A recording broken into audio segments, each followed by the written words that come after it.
So continuing from last time, we have the SD card reader, and we were detecting the SD card. And the way I'm doing it now is that I'm just printing it out on these LEDs. This is a bus transceiver 74245 LS, and it's currently turned always on. You can actually disable it, putting it to 5 volt, but now it's on ground. This is not controlled right now, so the idea is that the Videpac is connected here on this side, like on the LED side, such that it can produce a enable signal whenever it needs the data. So this is basically the SD card reader schematic that I have, and we have the Arduino here, which is currently not an Arduino. Yeah, it is at Mega 328p.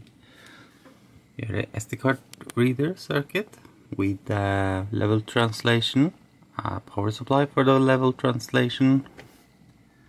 On this side we have RAM and ROM, the Videpac cart edge. So, and then we have some logics here, and we need that logic. It's schematic, except that I have changed those AND ports to NOR. This is the bus transceiver, so putting data out on the Videpac from the Arduino. So we need an enable or chip enable to be able to read. So the CPU has a few signals we can go by. This is activated whenever it wants data from ROM. This one is when it wants to write, and this one is when it wants to read, which is a bit weird. It's called chip select. And this one selects extern RAM and cart RAM. So, but we don't have any cart RAM, but we do have 1 byte of RAM over here, sort of, right?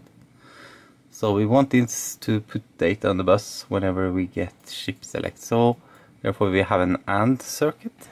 This is how I want it to work. So the AVR is the Arduino. It wants to send to the Videpac. Okay, so you see the AVR DB there, and you have this start bit. So the idea here is that the Videpac, the program, the routine for receiving data from the microcontroller, is polling the data bus, or the it's polling that guy over there, the the transceiver. So it polls it, and it waits for a start bit. So let's say the start bit is 0, 0, 0, 0 in bits. So it's 0, and when it sees that, it knows it has to wait for 1.5 cycle of this transfer rate. Because if it waits for 1.5 cycle for the next sample, it will sample in the middle of the data. So it continues to sample data, and then some time passes, and let's say you get up after a while, you can see that this stream here is getting out of sync with the Videpac. So this is something I thought about when I got home today. So we need to resync, so we start again, same procedure. Instead of going up to 40, we can have a lower number of samples before we resync again. So it's the same thing as with the serial communication, where you have a start and stop bit. So what I've done is that when it reads the last one, the stream will go to FF, or 255. And we will poll until it goes to 0 again. So, and then the cycle repeats. Yeah, but for now I think we're just going to check if you can pick up if the SD card is inserted or not. So it takes a bit of time when you take it out, and then boom. Let's talk a little bit more about the code. So I'm still checking that function. So it basically checks if the SD card is inserted. So what I'm doing now is that I'm returning if something goes wrong. As you can see, if it doesn't go wrong, it continues, and then finally, if everything went alright, it returns 0. We're going to try and read something of the serial port, and if it's a SDcart command is SDcart inserted, then we are going to launch that function that we looked at now. So don't know how. The nice thing about that, you don't need timing like this, right? You just set the output like this. Like we don't care. Actually, when you take it out, it takes a bit of a while, but that's okay also. It's only 1 byte transfer, so.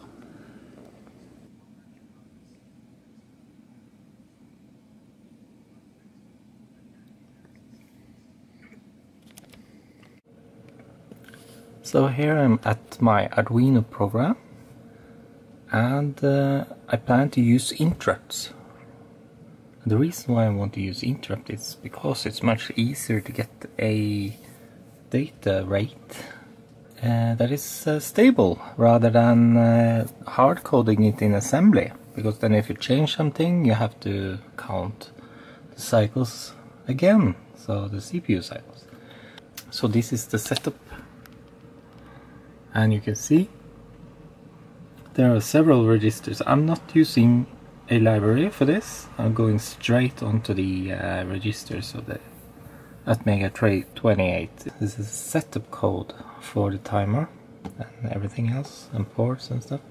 So the timer, we stop the interrupt. I'm clearing the timer 1 register. Timer 1 is a 16-bit timer. We turn on CTC mode, so that's normal mode, I think. And then we don't use any pre-scaling. We take the clock directly from the main clock. So we get 16 MHz timer. And we set the compare register, compare A to a magic value. So if you take that value and multiply by 1 over 16 MHz, you get very close to the 9600 baud rate. So you can use to tweak that value also. We don't need 9600 really.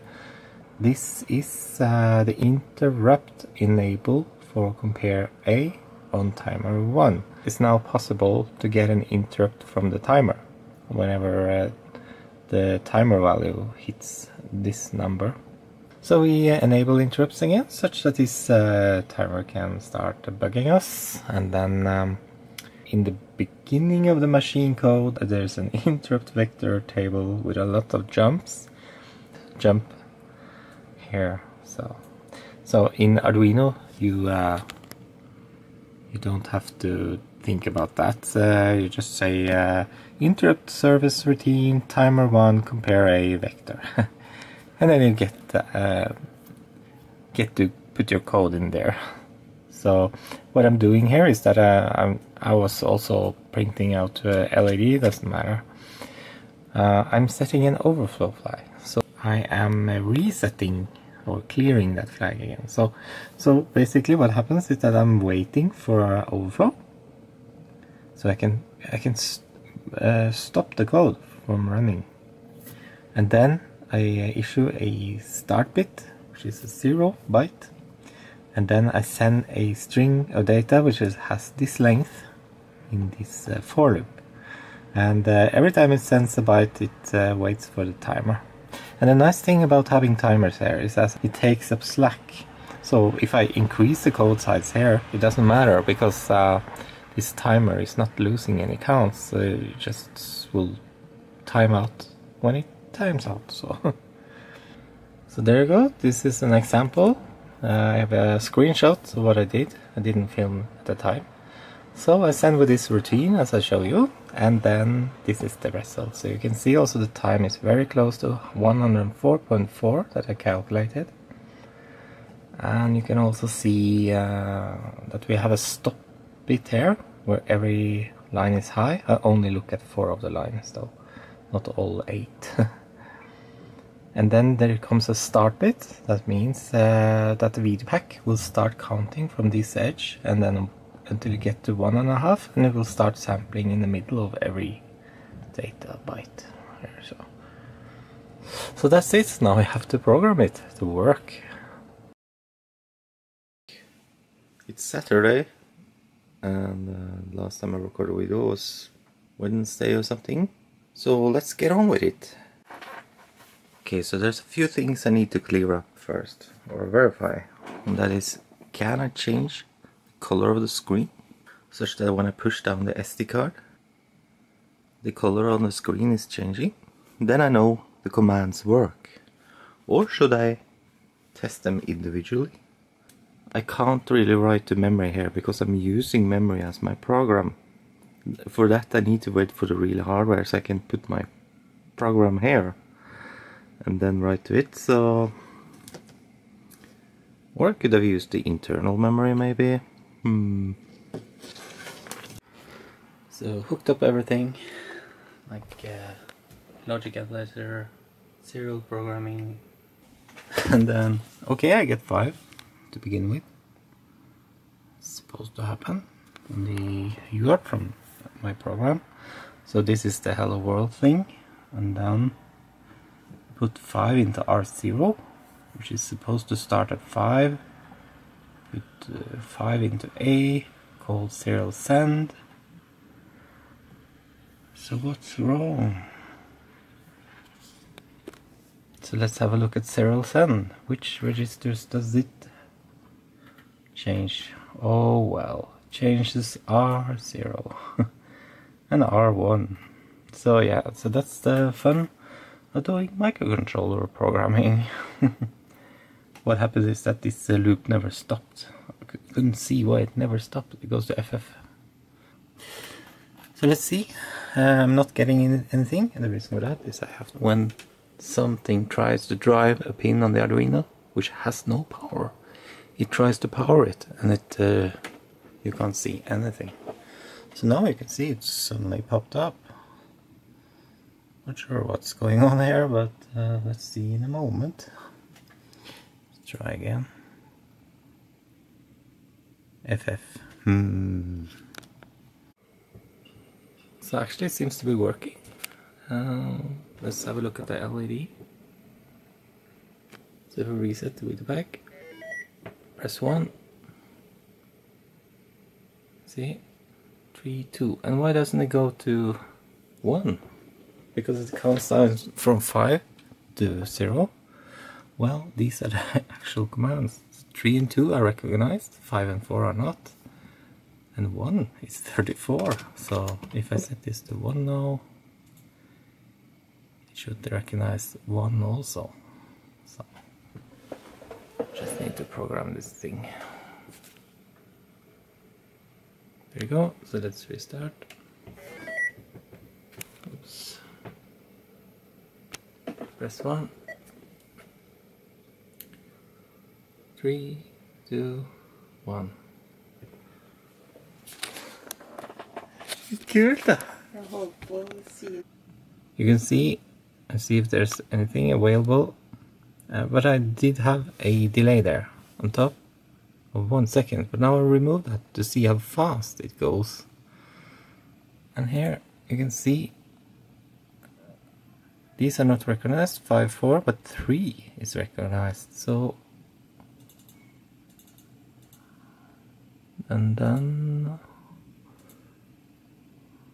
down to here, you can see Arduino response down here, 3.5 milliseconds. That's a lot. I don't know what it is, but now I think I know what it is, because I have a serial printer. The reason for that was I wanted to see what was going on. So let's remove both of those prints and do it again. Programming. I'm running out of battery here, so I really hope this works. There you go, programmed, reset. But first I need to trigger again, there, signal. Press 1, bram, let's see what happens here. There you go, look. Hold on. We have a technical problem here. And it's called the raccoon behind me. There you can see 68.505 microsecond. That's great! Yeah, thumbs up! You can also see for the other commands it recognizes H02 and H01. It responds with a output, which I set in the code. So that was only 57 microseconds. I'm really happy about that. So putting prints in my loop, it wasn't a good idea, but yeah, I was just testing something. So here you can actually see what I'm doing. I'm putting port C1, port C2, and then finally port C4. Yeah.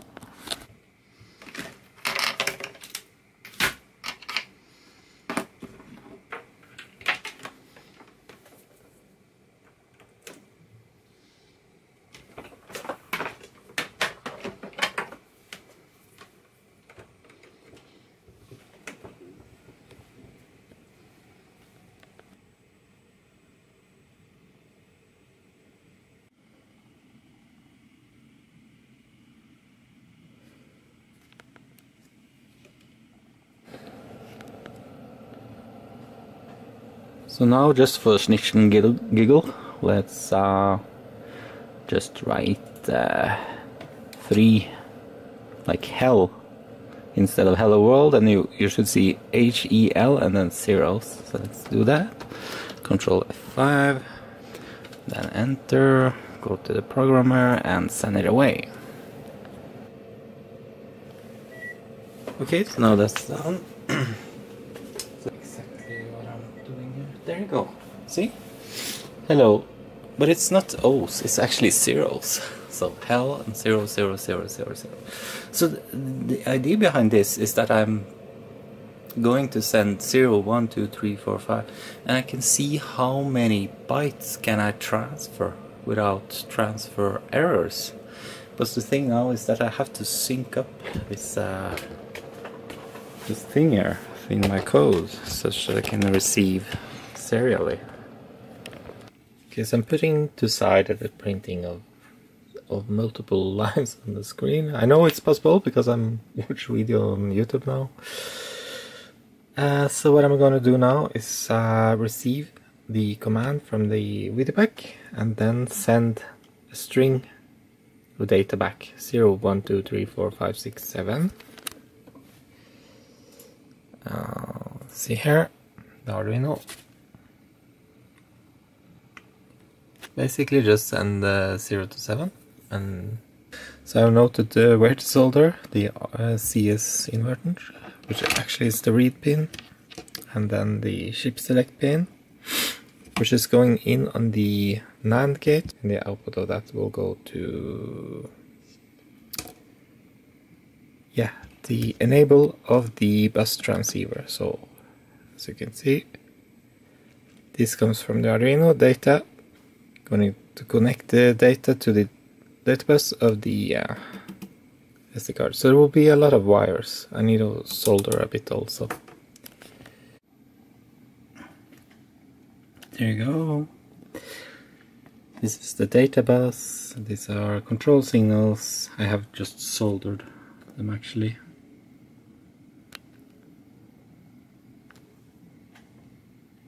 Yeah, just solder them. Each side, connecting into the NAND, and then out of the NAND goes into this gate, which drives this bus from here. So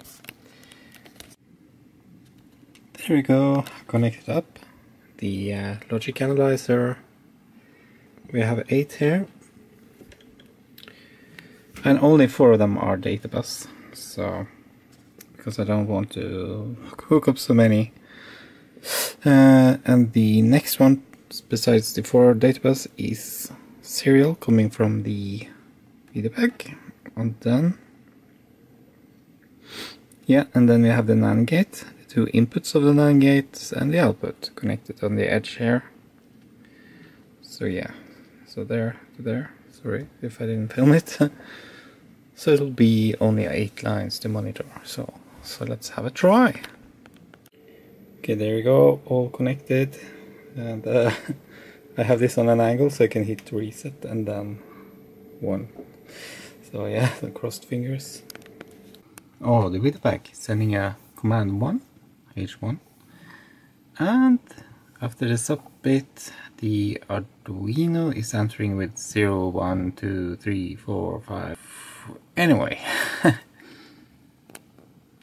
so that's the data bus. But if I connect this data bus onto the other bus, that means I have the enabled or connected to the NAND, then the Videpac just freezes. So something is wrong. Now, here where it says DIN 4, 5, actually 4 is the serial, right? You see the serial, it's the same thing. And then you have 5, 6 and 7, which are the NAND gates. I think 5 and 6 are the chip select, because you can see it's really working here. We need to have a chip select and a read at the same time. Now, I don't understand why DIN 7 here is 0 all the time. That doesn't make sense. I need to figure out my wiring or something. So, because that's actually a big problem if that one is 0 all the time, because it's a bus transceiver, which is supposed to put this out on the bus at the correct time. That will cause problems with the bus. So yeah. Oh, I remember what this is. The thing is that when I send this byte out on the serial bus, right after I do that, I'm supposed to poll for 0, because 0 is a start bit. So, but it seems like it's coming too late, maybe. That's one thing. And the other thing is that the chip select is not high, so I need to set that manually. Yeah, so just a quick fix, just wait for 50 microseconds there. You love!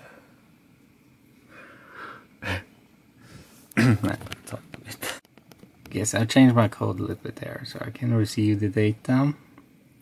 But then I realized, okay, this is read, so these are strobing just fine. And this one I haven't controlled yet, which is the chip select.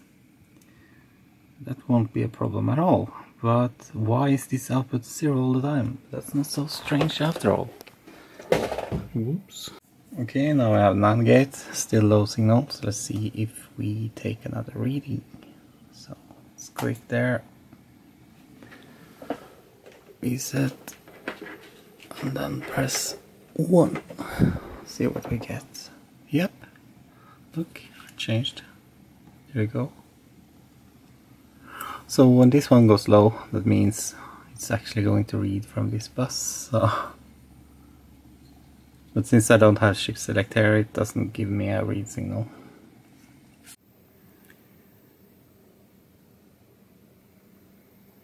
Yeah, so I forgot to ground this thing. I have a black wire going over to this card, Now things look much better. Now I don't have much activity on this line, although I do have something here, but that is expected. Although I don't really want that, because I don't want...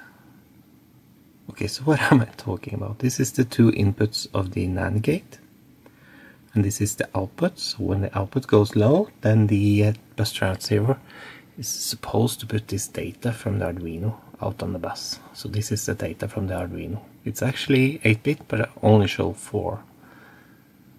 So yeah, so the idea is that it starts sampling, and then when it sees this edge, that means everything goes low.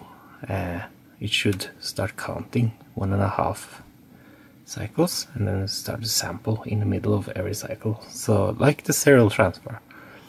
Now for that to work, I need a ship enable signal. That's what the NAND gate is for. So when I change this line here, which is ship select, for the external RAM, so when it's low, then the external RAM is active, and if it's high, then it's not active. However, we have done it in such a way that then this one is, our transceiver is active, so instead. But since something is leaking through here, something's not quite right.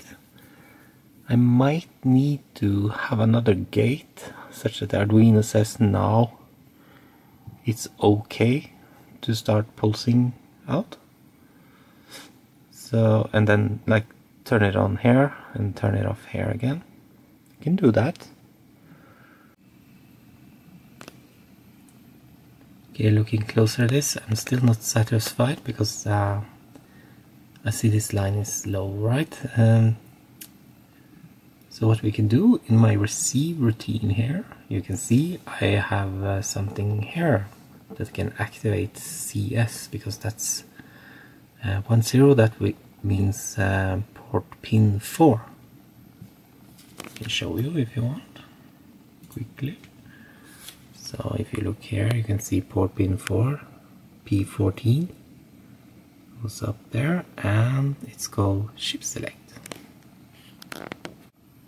Can you see what's new? So this is the output, these are the two inputs.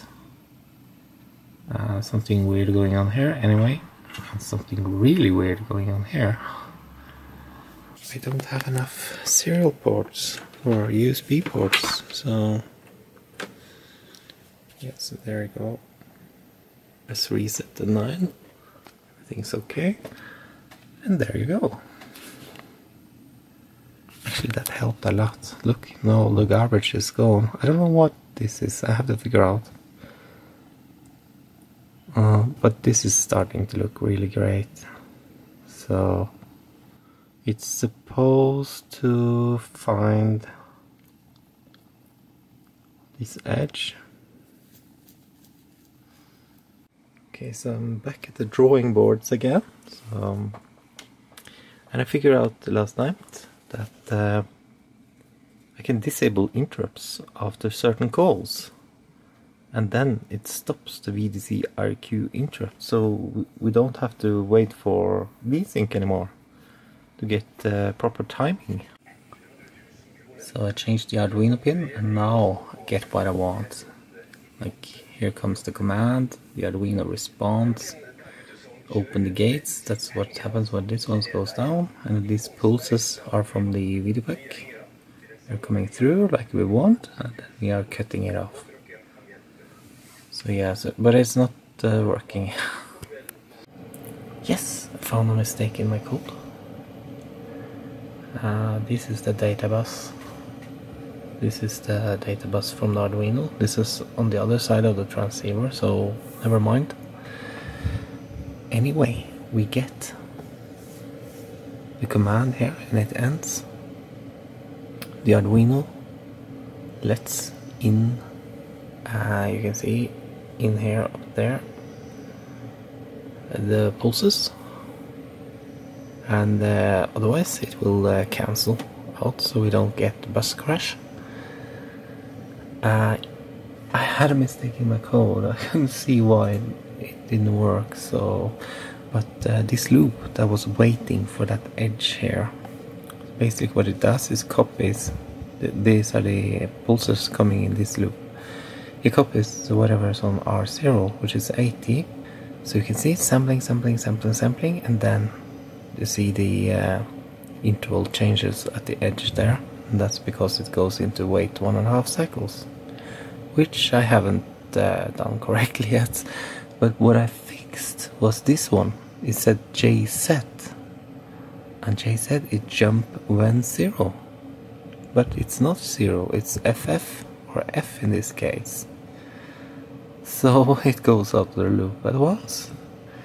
But when I change it to jump not 0, you can see it jumps when it's not 0, and when it's 0, which is the start byte, then it's going to continue. So yeah. Hello, it's the Saturday 28th of April, so time's flying by, and I have another setup here. Now going to use the tripod. I'm sure I have shaken off all the ones that I don't want to follow my video now. So yeah. Okay guys, this is the third take here. I have explained this before. Read and shift select from Videpac, and then this filter bit from the Arduino, and these three lines produce the output enable of the transceiver. So you get all of this transceiver. You can see we get the output enable here and nothing here when it's falsely triggering. Now you're going to calculate the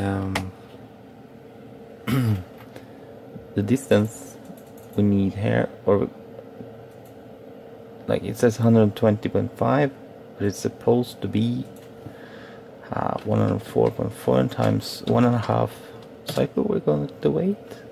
Let's find the difference, and that's in microseconds, so what's that in cycles? Divided by 2.5 per cycle, and one iteration of the loop is 2 cycles, so divide by 2 again, so that's about 7.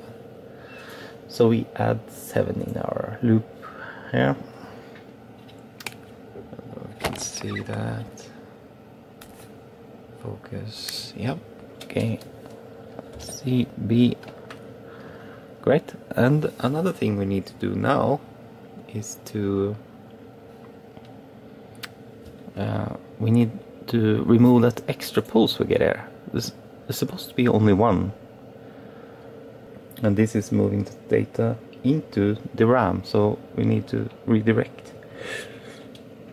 And then when we've finished, we are going to open cart RAM again, and this function is called and latch annual and latch port 1, and we're going to clear the same bit, and if I don't do this we get an error, so I don't know why. I don't know why this one works and this one doesn't, but it doesn't matter.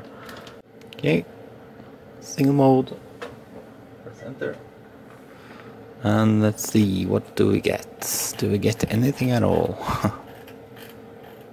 Let's see, nothing works anymore. That's a bummer.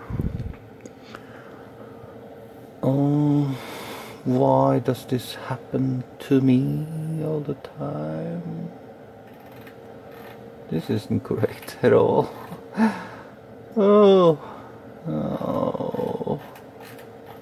Let's just try it again.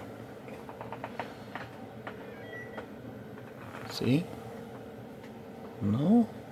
That's strange. Ah, I forgot to plug in the Arduino. It's supposed to take power from Videpac, but for now it's not. So, there you go. It takes a bit of a while for it to start. I'm going to remove the bootloader because that takes too much time. Try it again. Let's see. There you go. Woohoo! That's much better. So how's timing going? So this is the so what's the timing now? Let's see, from there to there, 156. Yes. I don't know if you can see that, but that's very, very nice. Thank you very much. But what you can see is here is that the first read is in the middle. Next one is okay.